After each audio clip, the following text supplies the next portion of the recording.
Continuamos o nosso estudo do Apocalipse, agora o capítulo 10. O capítulo 10 está no contexto do desdobramento dos toques de 7 trombetas. 6 trombetas já foram tocadas. Agora falta a última. Todavia, a última não vai ser tocada no capítulo 10. Somente no capítulo 11, versículo 15. Deem uma olhada. É importante a gente acusar isto, porque nós vamos começar agora um intermezzo, um interstício, um intervalozinho entre a 6ª trombeta e a 7ª. Na verdade, vejam o versículo 15 do capítulo 11. O 7º anjo tocou a trombeta. Essa trombeta vai anunciar o fim do mundo, o fim do mundo. Mas por que esse intermédio? Por que esse intervalo? Na verdade, esse intervalo não é uma novidade do capítulo 10. Vamos voltar um pouquinho lá no capítulo 6. No capítulo 6. Os selos, já estudamos os selos, símbolo do segredo, do plano secreto de Deus, do plano misterioso de Deus para a história. E a abertura dos selos significa Deus vai revelando paulatinamente o seu plano para a humanidade, dá a conhecer à humanidade qual é o seu plano. Portanto, é um revelar paulatino, primeiro selo, segundo selo, terceiro selo, quarto selo. Já vimos isto. Agora, deem uma olhada no capítulo 7. Depois que é aberto o 6º selo, capítulo 7 tem um intervalo. Todo o capítulo 7 é um intervalo que prepara a abertura do último selo. O último selo só se abre no capítulo 8, versículo 1. Nós já vimos o porquê desse intermédio. Se o último selo dá a conhecer, significa a revelação dos segredos de Deus para a humanidade, é a coroação, o coroamento da plenitude da revelação dos segredos.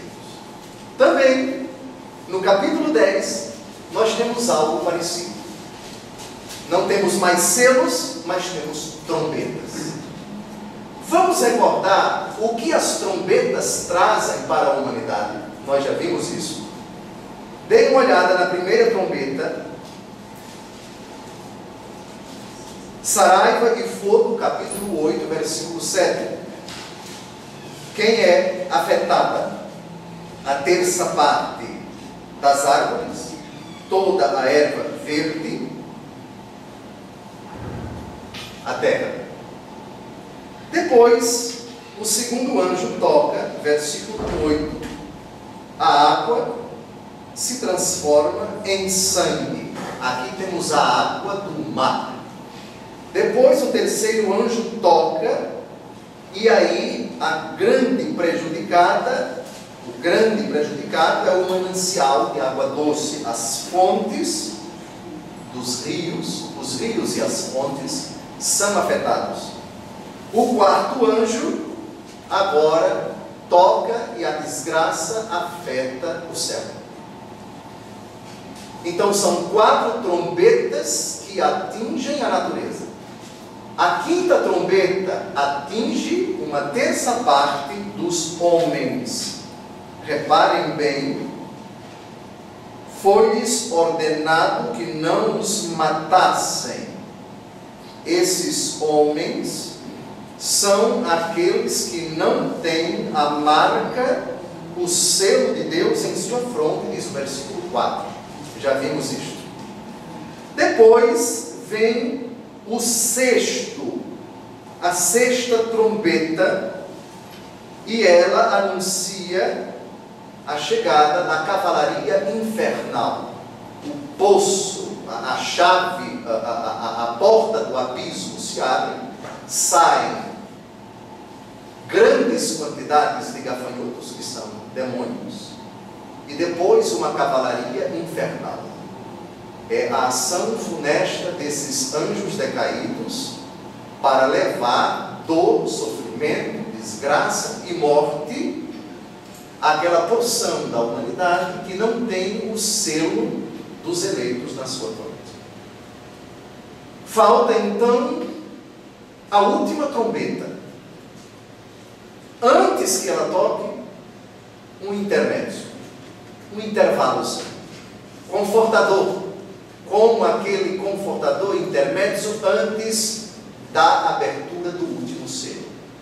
Isso somente para nós situarmos o capítulo 10º, que não vai falar do demônio, que não vai falar de desgraças, mas que vai evocar para a igreja do tempo de São João e para a igreja do nosso tempo uma dimensão muito importante da escatologia, uma dimensão muito importante acerca das coisas que estão acontecendo, que são as últimas, a respeito das últimas coisas da história da humanidade, a dimensão profética. O cristão é chamado, diante de tudo isso, a assimilar a palavra de Deus, e quando colocada na boca tem um sabor doce, doce como um mel, mas quando ela é digerida, terá um sabor amargo, tem um gosto amargo. Nós vamos ver no capítulo 10º e no capítulo 11º até o versículo 14 a dimensão profética da igreja. O capítulo 11 vai falar de duas testemunhas, mas esperemos no capítulo 11, vamos começar com o primeiro versículo do capítulo 10. Então, sintetizando, capítulo 10 e o capítulo 11º até o versículo 14, um intervalo, uma preparação para o fim que acontecerá com o toque da última trombeta. Versículo 1: Vi então outro anjo vigoroso descer do céu, revestido de uma nuvem, e com o arco-íris em torno da cabeça. Seu rosto era como o sol, e as suas pernas como colunas de fogo. Esse anjo não é um anjo mau, esse anjo não é um anjo decaído, como a estrela Absinto, que aparece com o toque da quinta trombeta. Lembram? O anjo mau, o príncipe das trevas, Satanás, Beelzebul. Não, agora é um anjo de Deus, é um anjo bom. Não sabemos aqui qual a qualificação dele, se arcanjo, se querubim, se serafim, enfim.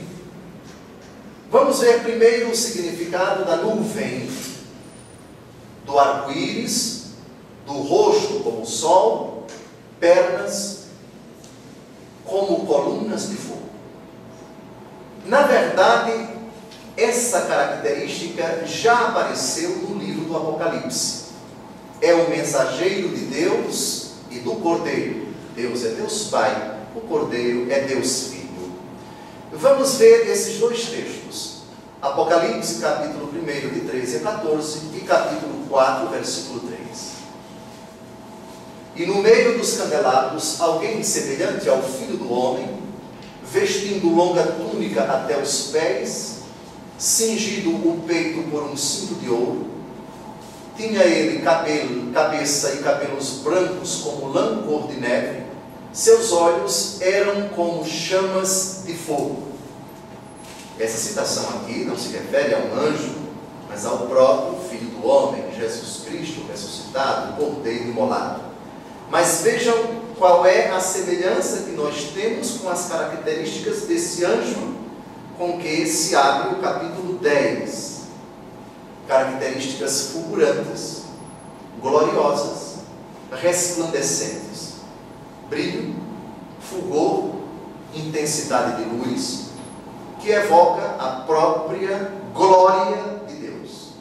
Deus Deus é glorioso no íntimo do seu ser, e os seres que pertencem a Ele também, quando se revelam com essa glória, com esse esplendor. E Apocalipse, capítulo 4, versículo 3, e quem estava sentado assemelhava-se pelo aspecto a uma pedra de jaspe e de sardônica, um halo semelhante à esmeralda nimbava o trono. O halo é uma espécie de semicírculo, só que no caso do anjo é um arco-íris. Arco-íris, aliás, que aparece pela primeira vez na Bíblia, no céu, no firmamento, e simboliza o pacto que Deus faz com a humanidade no tempo de Noé. Deus se compromete em não mais destruir a humanidade daquela forma, com o dilúvio. Portanto, a imagem, a ideia do arco-íris, ela é antiquíssima e remonta ao tempo de Noé. Volte, por favor, ao versículo 1. Então, aparece um anjo vigoroso, portanto, cheio de força, cheio de poder, vem com uma nuvem. A ideia da nuvem também sempre está associada às teofanias, às manifestações de Deus no Antigo Testamento, Monte Sinai, Monte Horebe, o Monte da Transfiguração, quando Jesus se transfigura entre Moisés e Elias, na presença de Pedro, Tiago e de João, uma nuvem envolve aquele lugar sagrado e assim por diante. Muito bem, então, um anjo de Deus, com características semelhantes àquelas do Cristo glorioso. Versículo 2.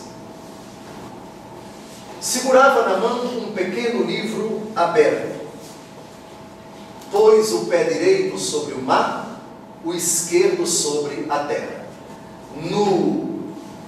Na aparição, na visão, nós podemos imaginar as proporções gigantescas desse anjo. O anjo em si é um ser espiritual, nós já vimos isso. Deus, porém, pode permitir que o anjo se materialize.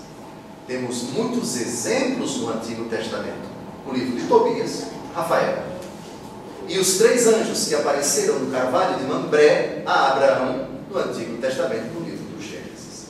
Só que esse anjo é tão grande, tão grande, tão grande, que parece ser maior que o planeta Terra. Tanto é que uma de suas pernas, um dos seus pés, é colocado sobre o mar. E o outro pé, o pé esquerdo, sobre a Terra.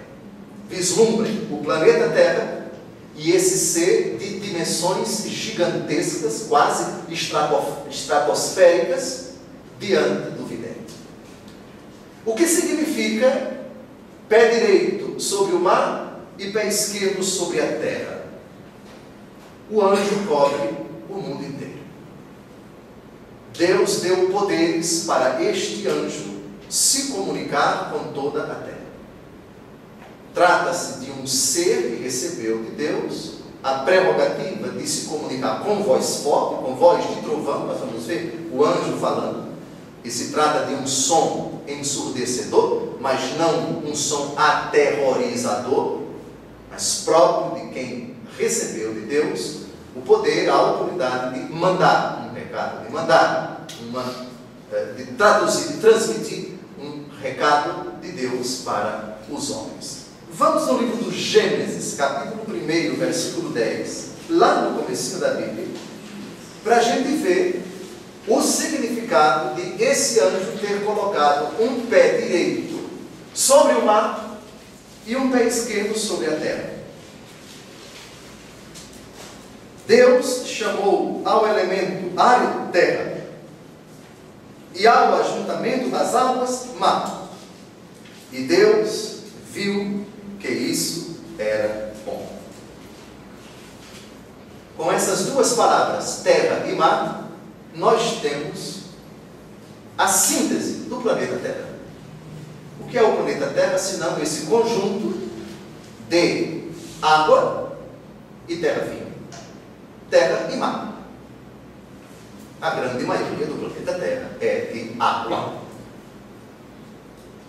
Na superfície, lógico, tem muita água na parte interior, abaixo da terra, né?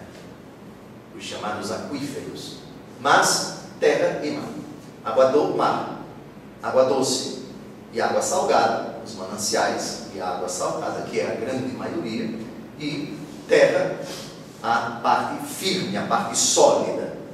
Portanto, o anjo coloca o seu pé direito sobre o mar, o seu pé esquerdo sobre a terra. Domina, portanto, esse anjo todo o nosso planeta. Livrinho pequeno. Se vocês derem uma olhada no capítulo 5, e vamos ler daqui a pouco, nós temos um livro escrito por dentro e por fora. Livro que não fora aberto. O livro estava fechado. O vidente chorava muito, já vimos isso. Quem será digno de abrir o livro? Lembram disso? Livro fechado. E é um livro grande, que contém todo o plano de Deus, todo o desígnio de Deus, todo o projeto de Deus. E é o Cordeiro quem vai abrir o livro. Agora aparece um livrinho pequeno. Pequeno livro aberto. O que significa isso? Esse anjo está de novo com o pé direito sobre o mar, com o pé esquerdo sobre a terra, e tem um pequeno livro aberto. Vamos dar uma olhada em Apocalipse 5, de 1 a 2. Eu vi também, já vimos isto. Eu vi também na mão direita do que estava assentado no trono um livro escrito por dentro e por fora, selado com 7 selos. Vi então um anjo vigoroso que clamava em alta voz: quem é digno de abrir o livro e desatar os seus selos? É o prelúdio, é a abertura daquela aventura dos 7 selos. Lembram? Já vimos isso? Esse é o livro grande, está fechado. É o Cordeiro quem vai abrir paulatinamente os selos. Livrinho pequeno é parte do livro grande.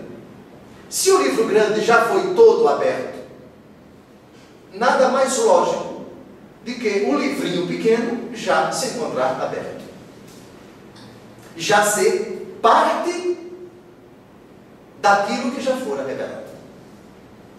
Esse é o sentido do livrinho pequeno. Ele, próximo,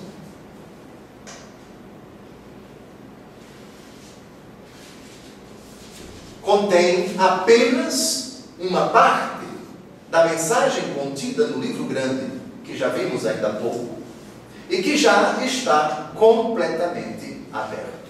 Vamos ver Apocalipse 8, versículo 1. Quando, enfim, abriu o 7º selo, fez-se silêncio no céu cerca de meia hora. O capítulo 8, versículo 1, encerra aquela série de aberturas de selos. O livro fica completamente aberto no capítulo 8. E se trata do livro grande. Ou seja, todo o plano de Deus para a humanidade já foi dado a conhecer aos homens.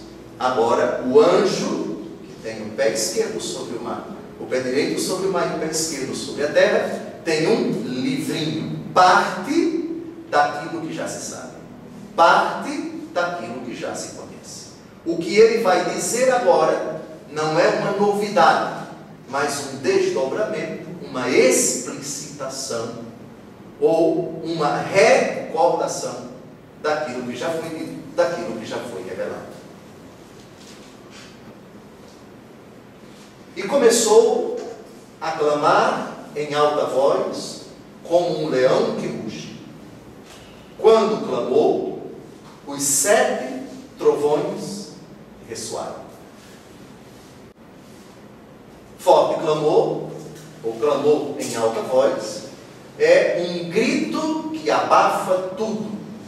Mas diferentemente do barulho que um anjo mau causa, provoca, e que causa em nós um mal-estar, trata-se de um trovão, de um leão que ruge, é um barulho imperioso, mas porque procede de Deus mediante o seu instrumento, é um som bom, agradável, ainda que imperioso, ainda que desperte um tremendo temor, mas um temor filial. O grande respeito é Deus quem, por meio do seu mediador, do seu mensageiro, do seu anjo, está falando. Amós, capítulo 3, versículo 8. O leão ruge, quem não temerá? O Senhor Javé fala, quem não profetizará? Essa imagem de leão que ruge, ela foi utilizada por São Pedro na sua primeira carta, capítulo 5, versículo 8. Vocês se lembram da expressão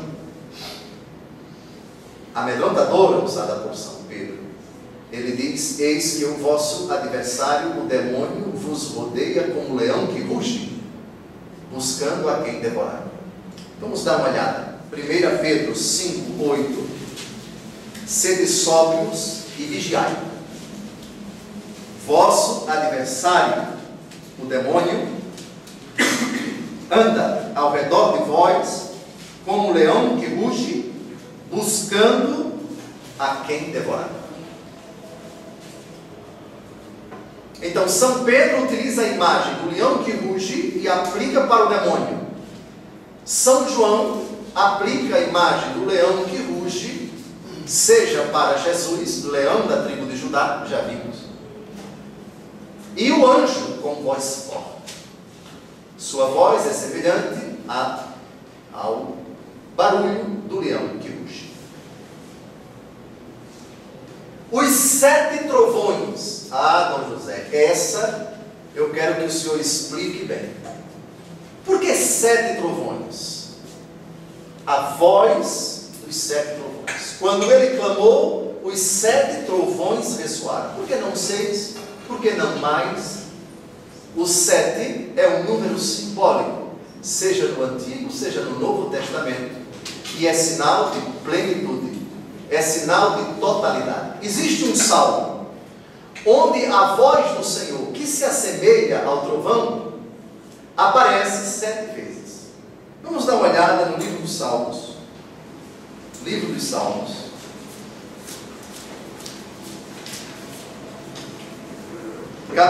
Salmo 28. Salmo 28.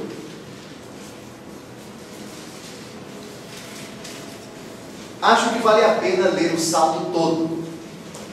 E enquanto nós lemos o Salmo todo, eu queria que vocês contassem quantas vezes aparece a expressão voz do Senhor. Está claro? Tributai ao Senhor, ó filhos de Deus. Tributai ao Senhor glória e poder. Rendei-lhe a glória devida ao seu nome. Adorai o Senhor com ornamentos sagrados. Ouve-se a voz do Senhor sobre as águas. O Deus de grandeza retumbou. O Senhor trovejou sobre as águas imensas. A voz do Senhor faz-se ouvir com poder. A voz do Senhor faz-se ouvir com majestade. Fendem-se os cedros à voz do Senhor. Quebra o Senhor os cedros do Líbano. Faz soltar o Líbano como um novilho e o Sarion como um búfalo novo. A voz do Senhor despede relâmpagos. A voz do Senhor abala o deserto. O Senhor faz tremer o deserto de Cádiz. A voz do Senhor retorce os carvalhos, desnuda as florestas, e em seu templo todos bradam glória. O Senhor preside ao dilúvio. O Senhor domina como rei para sempre. O Senhor há de dar fortaleza ao seu povo. O Senhor abençoará o seu povo, dando-lhe a paz. Pergunto: quantas vezes a expressão voz do Senhor apareceu? 7. São João, então, ao descrever a voz do anjo, que se assemelha a 7 trovões, pensa no Salmo 28. A voz de Deus que se revela nos trovões, ou Deus que fala como um trovão. O trovão é aquele fenômeno da natureza que impõe um respeito tremendo. Quando troveja, todo mundo se cala.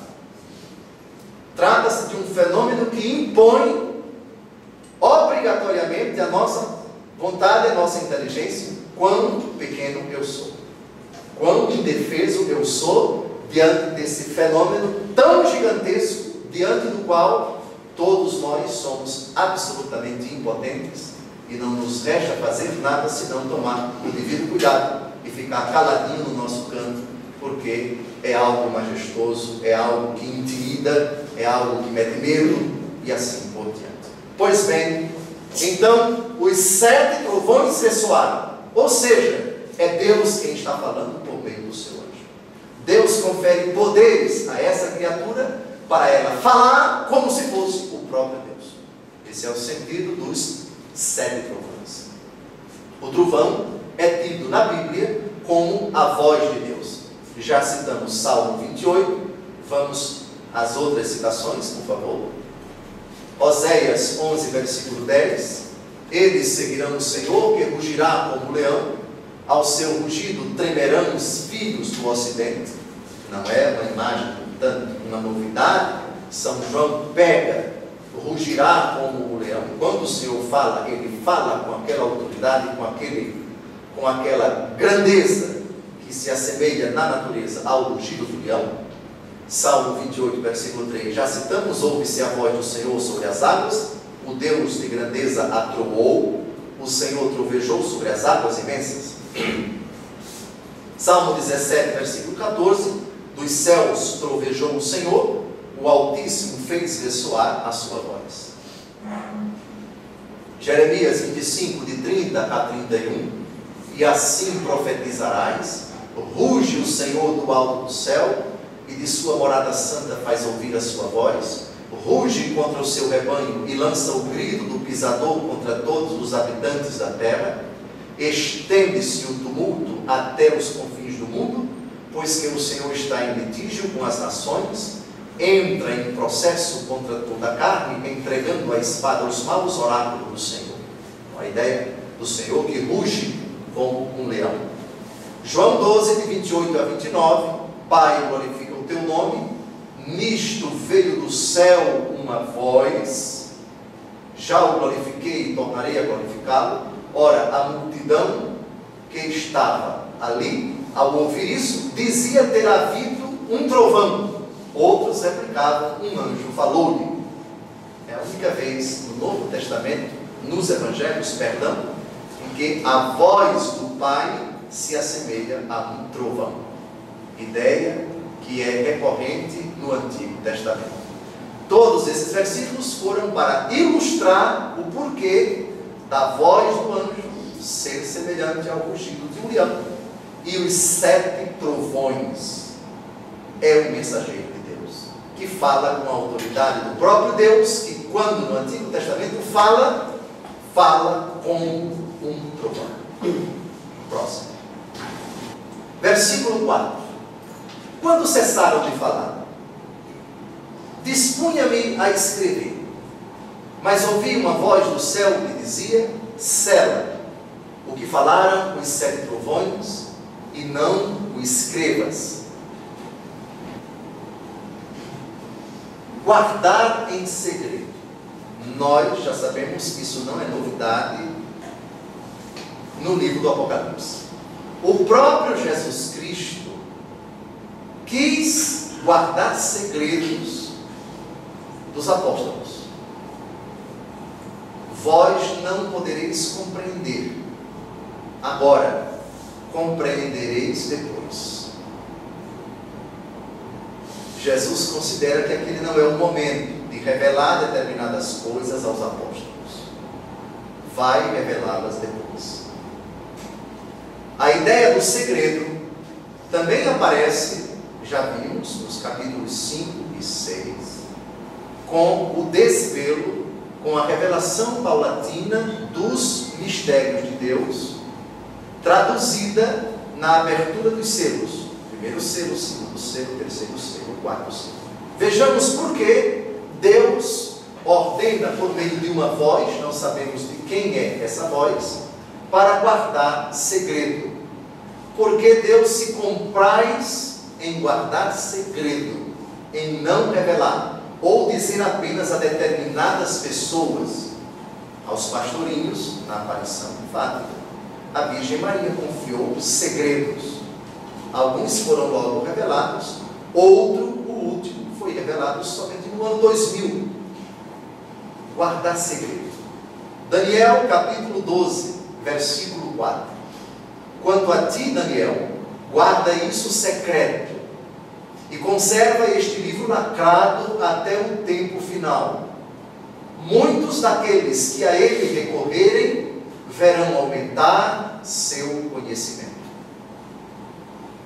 Deus revela seus segredos a uns e não permite que eles revelem em um determinado tempo. É lógico que não tem sentido algum Deus revelar alguma coisa para uma determinada pessoa e tal pessoa não passar esse segredo para os demais. Porém, pode acontecer. O segredo morreu com fulano, o segredo morreu com ciclano.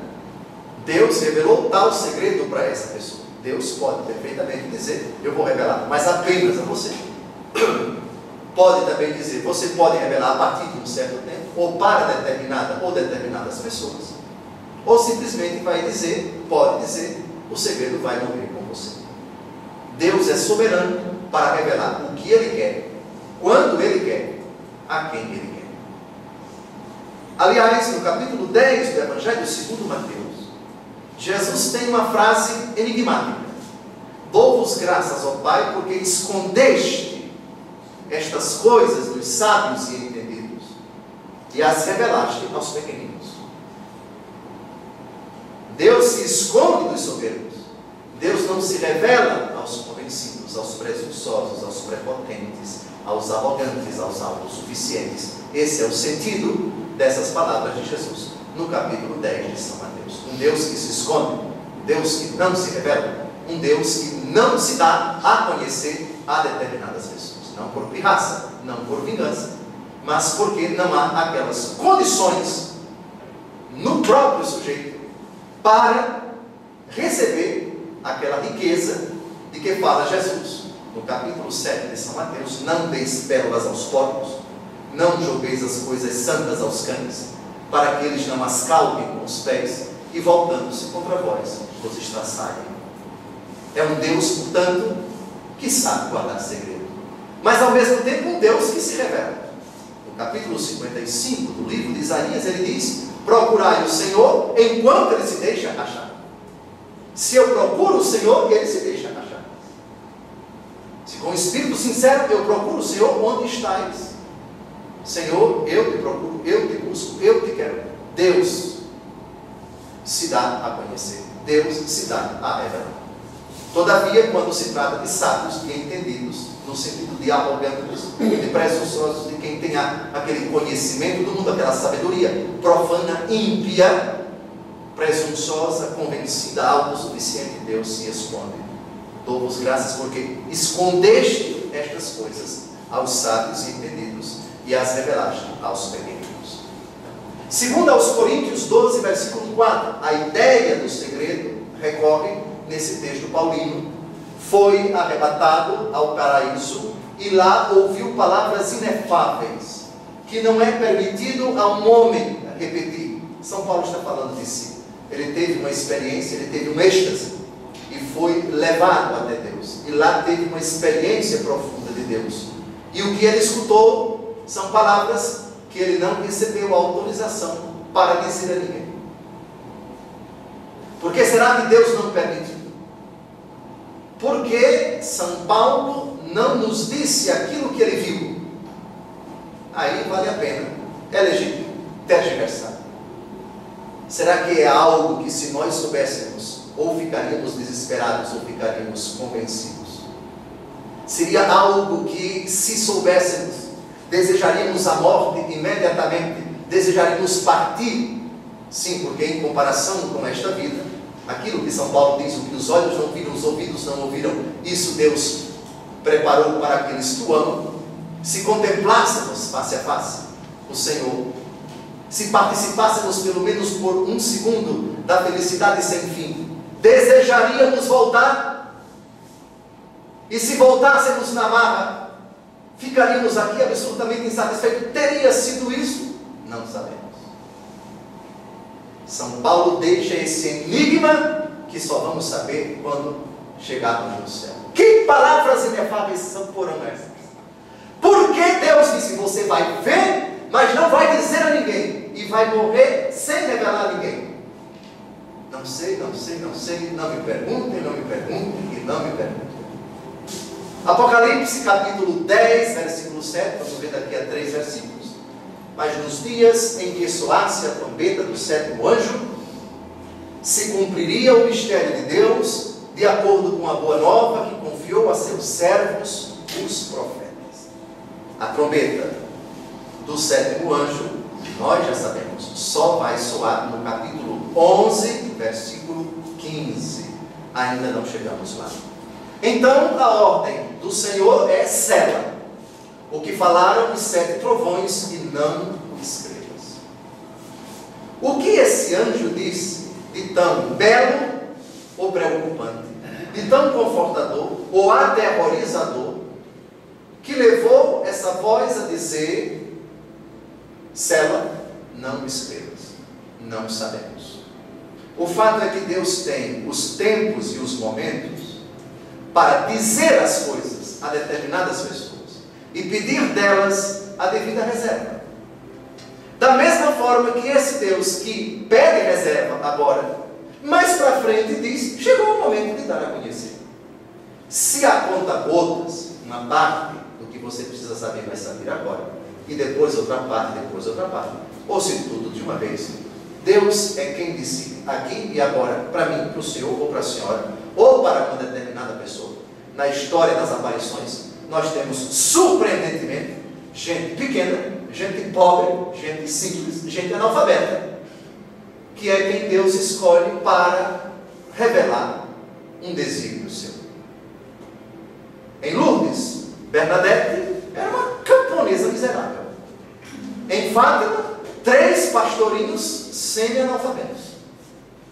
Em La Salette, e assim por os videntes de La Salette, todas as outras aparições, não é? Religiosas, religiosos, enfim, leigos e leigas, pessoas que não eram as mais destacadas, as mais cultas, nem as mais santas, mas foram escolhidas por Deus. E por elas, segredos foram lidos, segredos foram guardados, e depois tais segredos foram revelados. Próximo. Então o anjo, que eu vira de pé sobre o mar e a terra, levantou a mão direita para o céu. Ele agora vai fazer um juramento. É um gesto típico do juramento judaico. Também nós do Ocidente, não é? Em juízo, por exemplo, o juiz pergunta, promete dizer a verdade, nada mais que a verdade em suas declarações. Alguns até colocam a Bíblia, não é? Prometo. Pois bem, é um gesto bimilenar. Mais do que isso, é um gesto imemorial. Não se sabe ao certo quando ele surgiu, mas é um gesto antiquíssimo de solenidade ao pronunciar um juramento. Esse anjo, repito, tem proporções estratosféricas, está com o pé, isso que a coluna de fogo são os seus pés, mediante a coluna de fogo, pé direito sobre o mar, pé esquerdo sobre a terra, voz forte, como um leão que ruge, trovão, 7 trovões. Agora ele vai fazer um juramento. O anjo vai jurar pelo Criador das 3 partes do universo. Vejamos Daniel capítulo 12, versículo 7. Então ouvi o homem vestido de linho que estava em cima do rio jurar, levantando para o céu sua mão esquerda, bem como sua mão direita, pelo eterno vivo será num tempo, tempos e na metade de um tempo, no momento em que a força do povo santo for inteiramente rompida, que todas estas coisas se cumprirão. Até parece que é uma repetição. Daniel teve uma visão, vamos chutar aqui, 350 anos antes de Cristo. 360 ou 400 anos depois, São João tem uma visão nos moldes quase idênticos aos moldes da visão de Daniel. Próximo texto. Gênesis 14, 22. Levanto a minha mão para o Senhor Deus Altíssimo, que criou o céu e a terra, respondeu Abraão. É um gesto solene de juramento. Êxodo capítulo 20, versículo 11.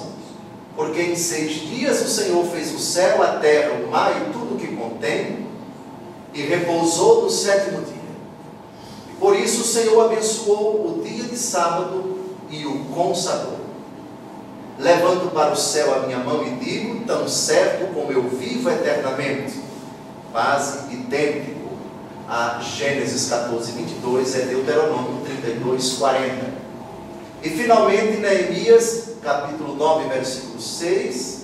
Sois vós, Senhor, vós somente, que fizestes o céu e os céus e todo o seu exército, a terra e tudo o que ela contém, o mar e tudo o que nele se encerra, só vós quem dais a vida a todos os seres, e o exército dos céus vos adora. Próximo. Então o anjo está fazendo um juramento. Levantou a mão, anjo não tem mão, mas Deus permite que o anjo se materialize. O que São João vê é um anjo materializado. Agora vamos ver o conteúdo do juramento. O anjo jura o quê? Promete o quê? E jurou por aquele que vive pelos séculos dos séculos, que criou o céu e tudo que há nele, a terra e tudo que ela contém, o mar e tudo que encerra, que não haveria mais tempo. Em síntese, não haverá mais delonga, não haverá mais procrastinação. Chegou o fim. É o fim dos fins. Estamos vivendo os tempos que são os últimos. O pleno cumprimento da promessa da salvação que Deus revelara não admite mais nenhuma delonga. Alguns tentaram interpretar não haveria mais tempo, contrapondo a categoria eternidade. Essa interpretação não é aceita pela maioria dos exegetas. O tempo aqui significa não o que se opõe à eternidade, mas ao retardar o cumprimento do plano de Deus. Vai se cumprir agora. Chegamos ao fim. A última trombeta vai tocar. E a última trombeta vai trazer o fim dos tempos. Esse é o sentido, essa é a interpretação mais aceita pelos exegetas. Então, reparem bem, por que ou por quem o anjo jura? Por aquele que vive pelos séculos dos séculos. Jura por Deus. O juramento é aquela iniciativa de uma pessoa que evoca como testemunha da verdade que ela está pronunciando uma determinada autoridade ou um determinado ser. Juro por Deus significa eu invoco Deus como testemunha de que o que eu estou falando é verdade.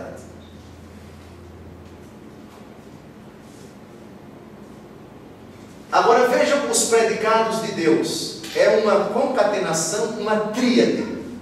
Ele criou o céu e tudo o que há nele, terra e tudo o que ela contém, mar e tudo o que ele encerra.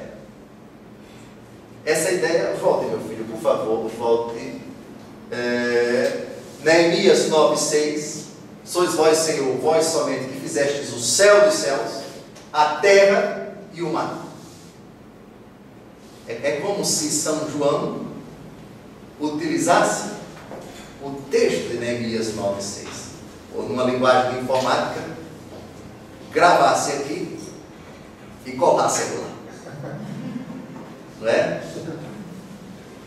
Deus é o autor do céu, da terra e do mar. Isto é, Ele é o autor de tudo. existe é obra dele. Esse é o sentido dessa expressão, desse aposto que qualifica o substantivo. É o Deus que criou a terra e tudo o que ela contém, o mar e tudo o que tem nele, e os céus. Céu, terra e mar. Muito bem.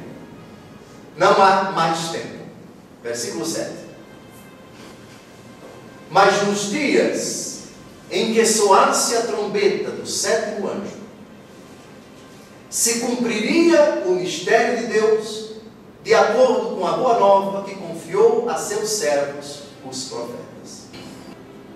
O anjo está prometendo: quando a trombeta tocar, todo o plano de Deus vai se cumprir. Todo o mistério de Deus vai se evidenciar. Não há mais nada para acontecer. As taças estão cheias, os selos foram abertos, as cartas foram redigidas e lidas. 7 igrejas, 7 cartas, 7 taças, 7 selos, o livro, e agora as trombetas, já estamos na 6ª trombeta, só está faltando a 7ª. O plano de Deus vai se concretizar. A história da humanidade vai chegar ao desfecho, vai chegar ao fim. Capítulo 10, versículo 7. O mistério de Deus estará consumado. O estabelecimento definitivo do reino, que pressupõe a derrota definitiva dos inimigos de Deus. Os capítulos 17 e 18 e 20 do Apocalipse vão tratar desses inimigos.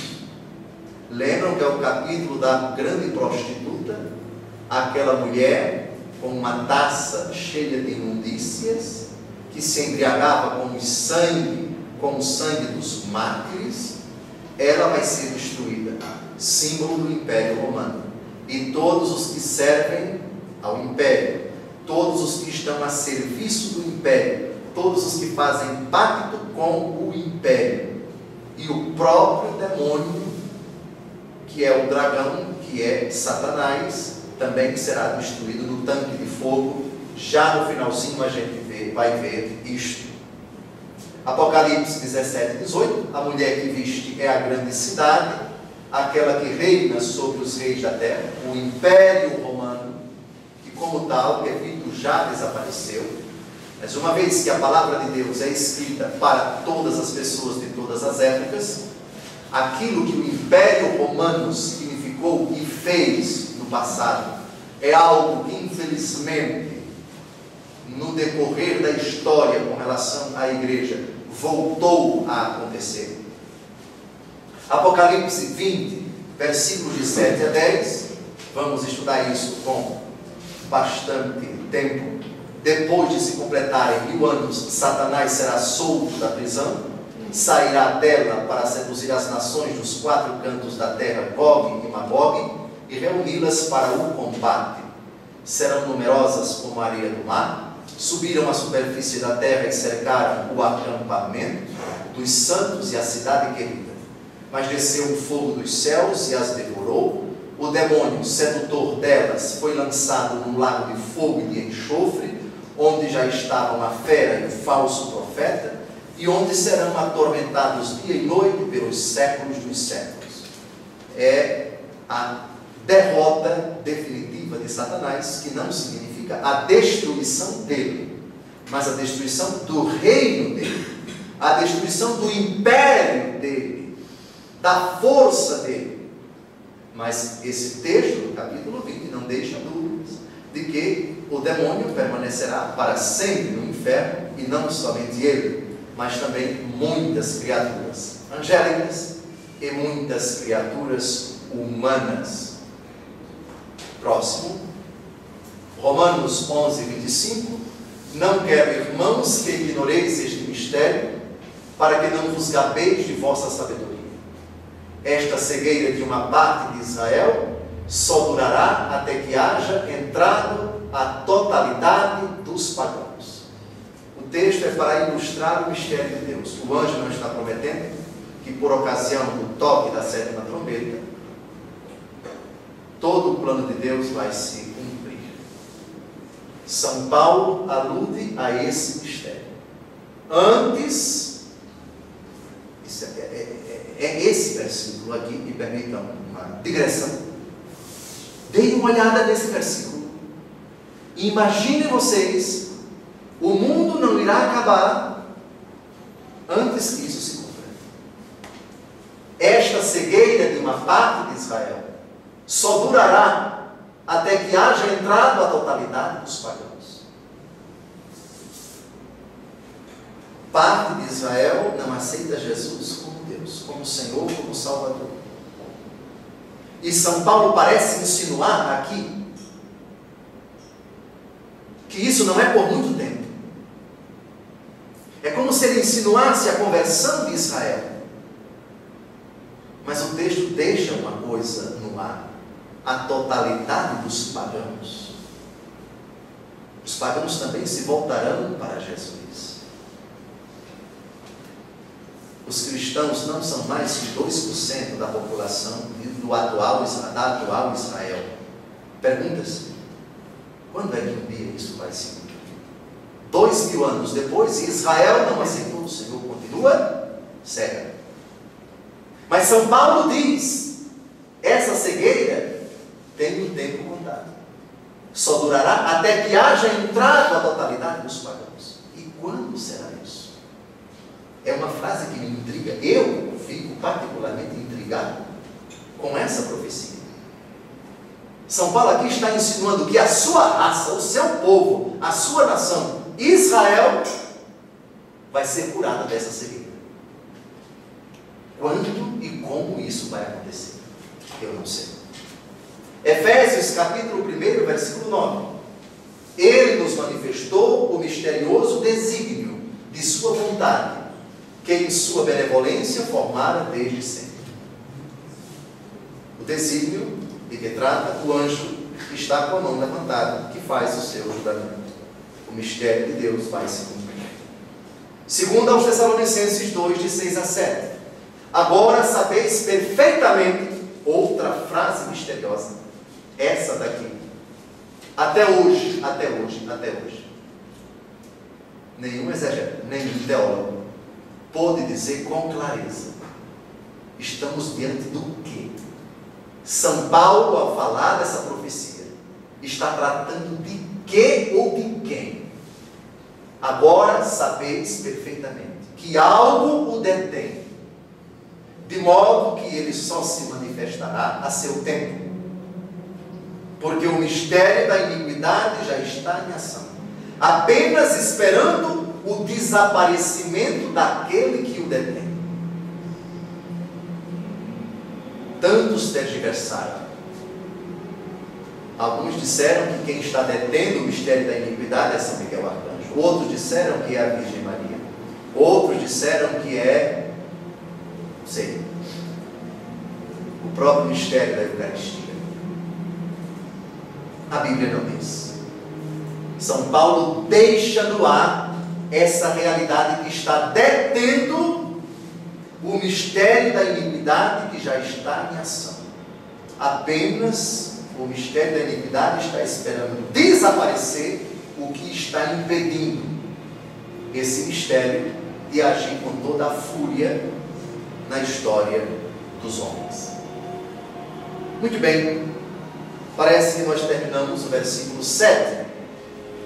Como estamos já a 53 minutos, eu proponho que paremos aqui e que retomemos os versículos 8, 9, 10 e 11, faltam 4 versículos, no encontro seguinte, para acabarmos o capítulo 10. Obrigado e boa noite.